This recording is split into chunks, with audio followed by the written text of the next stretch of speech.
everyone, kumusta ang lahat? Hey, Mommy. Agoy! Nalupigan ko na. What happened to your earrings? Nalupigan ko sa akong anak nga gamay. What happened to your earrings? Diyos ko yung earrings. Diyos ko guys, yung anak ko. Dalaga naman. Tingnan mo.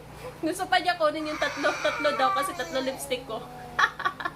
Let me see my beautiful anak. Kadako pa sa imong earrings gamay. Ay dako.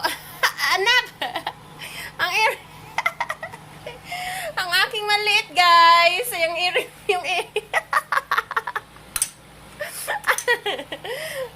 ang earrings niya.